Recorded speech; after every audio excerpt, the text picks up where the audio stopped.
আপনার বিবেক কি নাই? আপনি কি চুরি করে আসছেন? এই গদির ভিতর বসছেন, আপনি কি চুরি করে আসছেন? আপনার মা বাবাকে এটি শিক্ষা দেয় নাই? আপনি সাধারণ গরিব শ্রমিকদের উপরে নির্যাতন চালাচ্ছেন কেন?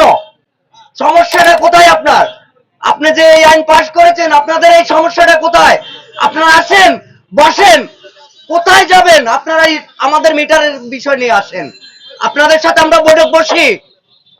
আপনারা গেলে আপনারা বলেন ওই মালিক সমিতিকে নিয়ে আসেন, আবার মালিক সমিতি গেলে ড্রাইভার সাজে ওখানে অন্যভাবে কথা বলে। আপনারা কোন ড্রাইভার কাছে জিজ্ঞাসা করতেন? রাস্তাঘাটে জিজ্ঞাসা করেন নাই। আপনারা মালিক সাজে ড্রাইভার সাজেন কেন? মালিকের ড্রাইভার সেজে যায়, যে মালিকে যেটা বলে সেটাই শুনে আসেন। আপনারা একটা শ্রমিকের কাছে জিজ্ঞাসা করেন, একটা ড্রাইভার সাহেবকে জিজ্ঞাসা করেন, কে সেই সময় আপনাদের মনে যায় না এটা? আপনারা এখন 50,000 টাকা জরিমানা, 3 মাসের জেল, 6 মাসের জেল, এটা কোন ধরনের আইন? কোন আইনে দেখাচ্ছেন? ও, আমরা বুঝতে পারছি, পানি কোনোদিন নিচে উপরে গড়ায় না, পানি নিচেই গড়ায়।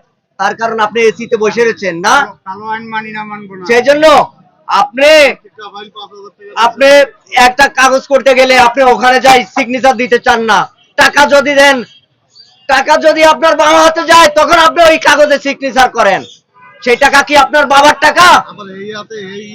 সেই আইন আবার আপনি আমাদেরকে দেখান কি আইন শিখছেন?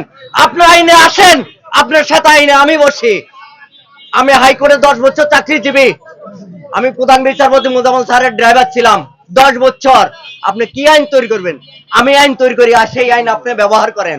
আসেন আমার সাথে কথা বলি। আপনি কোথায় আছেন? আসেন। আপনি বিআরটিতে বসে বসে কথা বলেন, বড় বড় কথা বলেন, সাধারণ শ্রমিকদের উপরে নির্যাতন চালান, আর এই শ্রমিকরা রাস্তা নেমে যায়। নামার কারণ কি?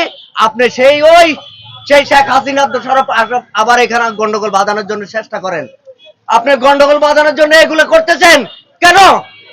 আপনার যদি ভালো না লাগে আপনি পদত্যাগ করেন। সমস্যাটা কোথায় আপনার? আপনি পদত্যাগ করেন,